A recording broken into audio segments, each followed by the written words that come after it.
Bonjour et bienvenue dans votre chaîne L'univers de SVT au Maroc. Pour les élèves de la 12e année du collège, le 4e chapitre, les déformations tectoniques et la formation de chaînes de montagne. Alors,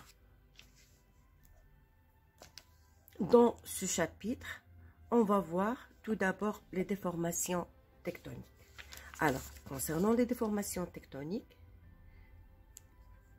il faut savoir que les déformations, ils traduisent un autre aspect de la dynamique du globe terrestre. بما أن هاد التشوهات التكتونية راه كتعطينا واحد l'aspect آخر من دينامية حركية الأرض.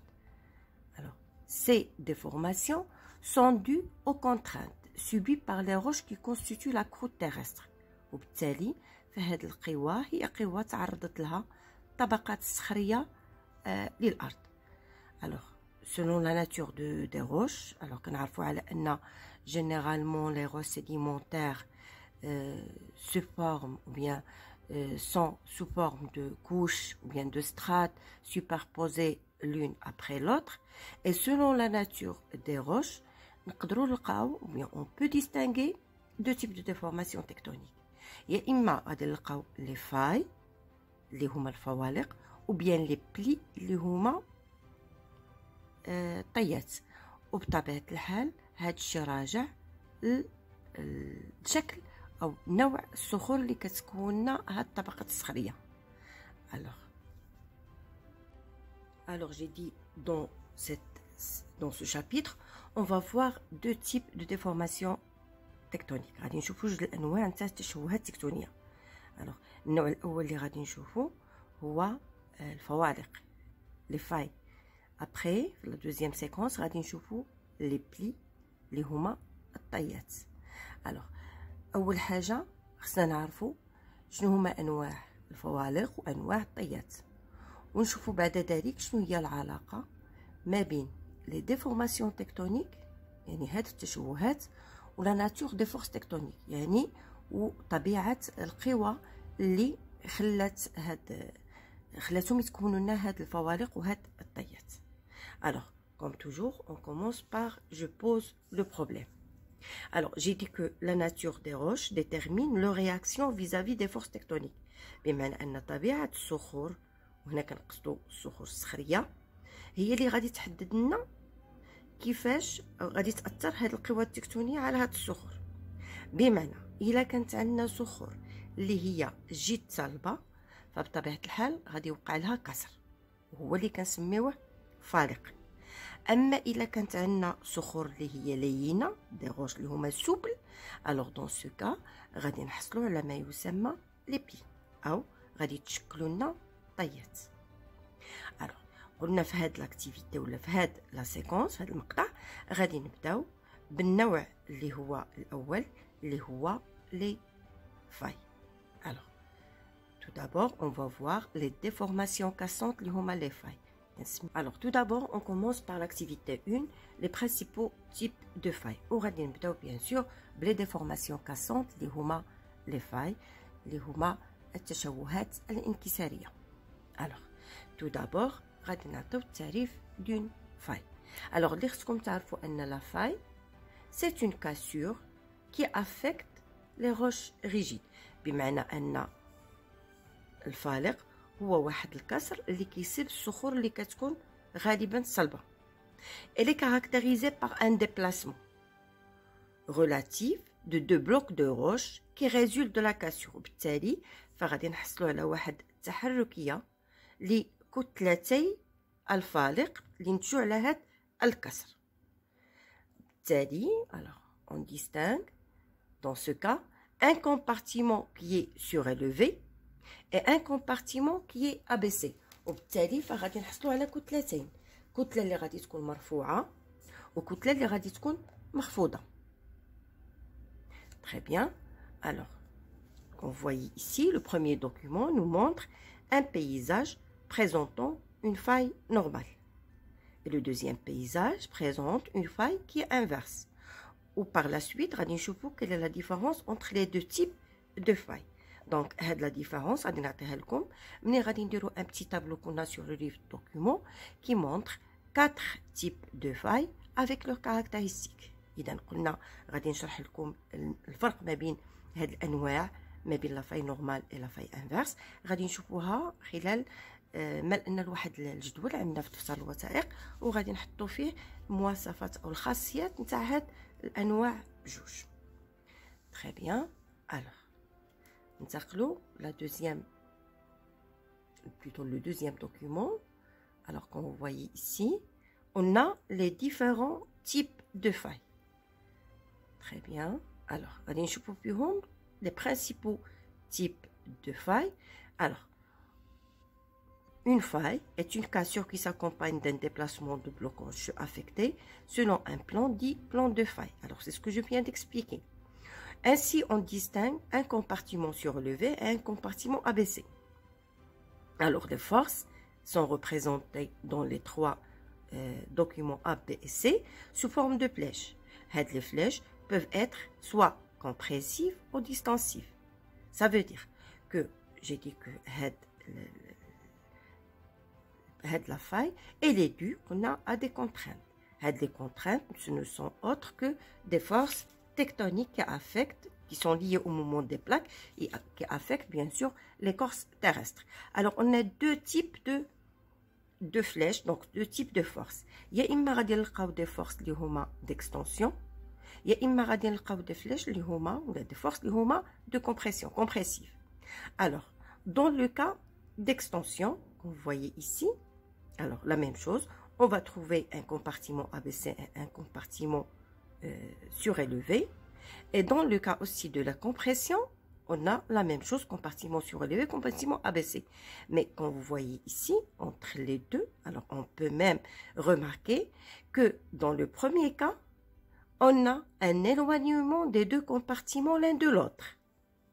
Alors que dans B, on a un rapprochement des deux compartiments l'un par rapport à l'autre. Donc dans le cas de l'extension de la force، donc هنا كنلقاو التباعد بين الكتلتين بطبيعة الحال اللي حصلنا لهم الكتلتين، الكتله اللي هي مخفوضه والكتله اللي هي مرفوعه. وفي الحاله الثانيه كما كتلاحظوا غادي نلاحظوا التقارب بين الكتلتين الناجمتين عن الكسر. Très bien. Alors maintenant on va voir le troisième cas. Alors dans ce cas, là, on a une faille de décrochement. Alors, ملي كنهضروا على un décrochement, dans ce cas, هنا في les deux cas, كان عندنا le déplacement اللي كان عندنا bien sûr vertical. Alors, dans les deux cas, كان عندنا un déplacement des deux compartiments, un déplacement qui est vertical. Par contre, ملي كنهضروا على faille de décrochement, هنا كنلقاو un déplacement qui est horizontal. Ou le déplacement soit غادي يكون vers la droite ou bien غادي يكون vers la gauche. Très bien. Après غادي نعطيكم le nom de chaque décrochement. Il est vers la droite ou bien vers la gauche. Alors tout d'abord اللي خصنا نعرفوا هما les caractéristiques géométriques d'une faille. Alors عندي هنايا le document suivant. Alors كما كنلاحظوا هنايا عندنا un document qui illustre les caractéristiques géométriques d'une faille. Alors غادي نعمروا هاد le document. Alors اللي خصنا نعرفوا ان هاد le compartiment après bien sûr que هاد série sédimentaire subit هاد la cassure هاد la faille. شنو كيوقع؟ غادي يوقع لنا un compartiment qui est surélevé. Donc, هذا هو le compartiment surélevé.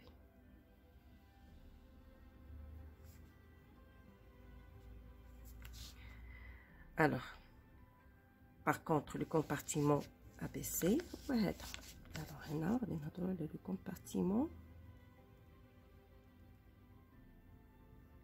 abaissé. Très bien. Alors après هذا هو miroir de faille. هي ديك المساحه اللي كتعرض ليها بيان سور ولا كيوقع عليها لو ديبلاسمون دي دو بلوك روشو كنسميوها miroir de faille. Après on a ici un plan de faille. Alors, après, je passe au rejet. Alors, là, je parle du rejet. Un rejet qui est vertical. Et ici, j'ai le rejet horizontal. Et bien sûr, les caractéristiques, les caractéristiques géométriques d'une faille. Alors, le rejet de faille. Alors, le rejet de faille, c'est l'ampleur de déplacement relatif d'un compartiment par rapport à l'autre. Et bien sûr, le long du plan de faille. إذا قلنا le rejet de faille هو مدى التحرك النسبي لكتلتي الفارق. Alors, les compartiments, les deux blocs rocheux séparés par une faille. L'un, il est surélevé ou sous-levé et l'autre, il est abaissé ou bien affaissé. C'est la même chose. Et on a le plan de faille. Alors, le plan de faille, c'est la surface de glissement verticale ou oblique d'un compartiment par rapport à l'autre. Très bien.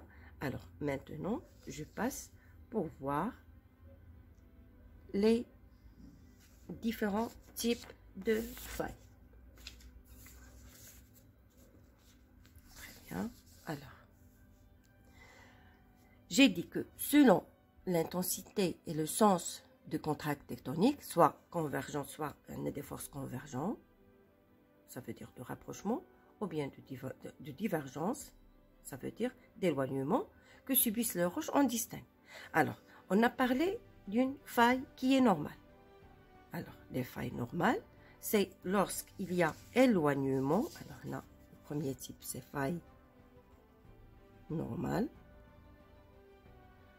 Alors, la faille normale, caractéristique d'elle, c'est l'éloignement. Alors, dans ce cas, on a un éloignement des deux compartiments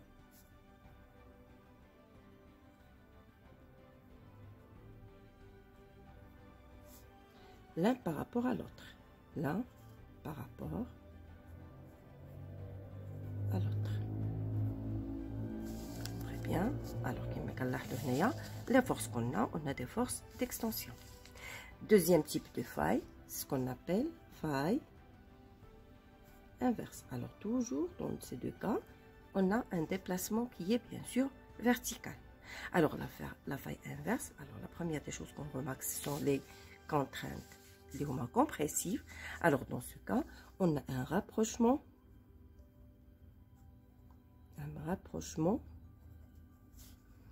des deux compartiments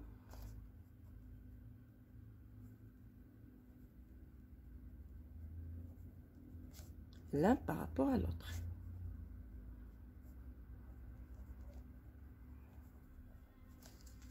Très bien. Et je passe cette fois-ci aux failles de décrochement. Alors, je ne les failles de décrochement, on a un déplacement qui est horizontal. Alors, les deux premiers cas, on a un déplacement qui est vertical, mais dans ce cas, le déplacement, il est horizontal. Alors, ici, on distingue deux types de failles de décrochement. Alors, le premier, c'est ce qu'on appelle un décrochement dextre. Décrochement dextre. Et le deuxième, c'est un décrochement sinistre. Très bien. Alors, le décrochement dextre, alors toujours le déplacement horizontal et vers la droite. Alors, je vais mettre droite, dextre. Par contre, le deuxième, on a toujours un déplacement qui est toujours horizontal, mais vers la gauche.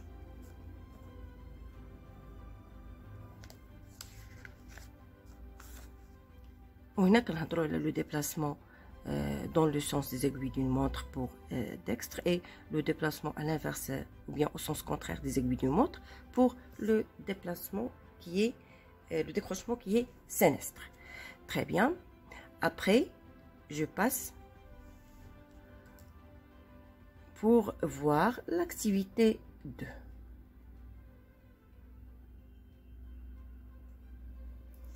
Alors, un modèle expérimental pour comprendre les failles. نموذج تجريبي كيشرح لنا او كيحاول يفهمنا كيفاش كتتم هاد الفوالق او كيف تتم هذه الفوالق. اذا كما كتلاحظوا هنا يمكن لنا انجاز بطبيعه الحال هاد التجربه هي فقط لتجسيد القوى المطبقه على طبقات. اذا عندي هنا طبقات من الجبس كتكون بالوان مختلفه وكنحصلوا على فالق كما هو مبين هنا. اذا des couches de plâtre colorées représentant des roches sédimentaires sont soumis à des forces distensives. Alors, les flèches atteignent les forces distensives. Alors, suite à l'effet des forces distensives, le dispositif permet l'affaissement de la partie centrale et l'apparition, bien sûr, de la faille normale. Il y a un affaissement ou bien sûr, chacun a une faille qui est normale. Un dispositif similaire peut simuler les failles inverses liées à des forces compressives. On peut dire le modèle avec des forces compressives. On peut dire ce qu'on appelle une faille qui est inverse ou bien des failles qui sont inverses. Dans cette maquette, les couches de plâtre sont disposées dans une boîte à parois transparentes. وهنا كما كتلاحظوا حاولنا اننا نوضعوا هاد الطبقات اللي كتشكل لنا الطبقات الصخريه نوضعوها في واحد الاناء اللي هو شفاف باش يبان لنا مزيان هاد التحركيه نتاع هاد الفوالق. Très bien. ولا تحركيات هاد les blocs bien sûr qui se déplacent. Très bien. Alors, lorsqu'elle est soumise à des contraintes, la croûte terrestre se déforme. C'est normal. إذا وقتاش ما تعرضت الطبقات الصخرية إلى قوى يا إما قوى انضغاطية أو قوى تمددية فإنها بطبيعة الحال كتغير. Et on peut définir simplement le contrainte comme étant une force. وبالتالي هاد les contraintes, ce ne sont autres que des forces اللي هي قوى. On parle des contraintes tectoniques. إذا هنا كنهضروا على القوى التكتونية car ces forces sont liées au mouvement de plaques convergentes et divergentes. وبالتالي فهي عندها علاقة مع حركية الصفائح اللي ديجا شفناها من قبل في تكتونيات الصفائح اللي هي القوى بطبيعة الحال les convergentes et les divergentes. Alors هنا غادي نكون ساليت هاد لا بروميير بارتي اللي هي les déformations tectoniques cassantes اللي هما les failles. Alors la séance prochaine غادي ندير لكم les déformations tectoniques souples ou ductiles اللي هما les plis. Merci pour votre attention. À la séance prochaine.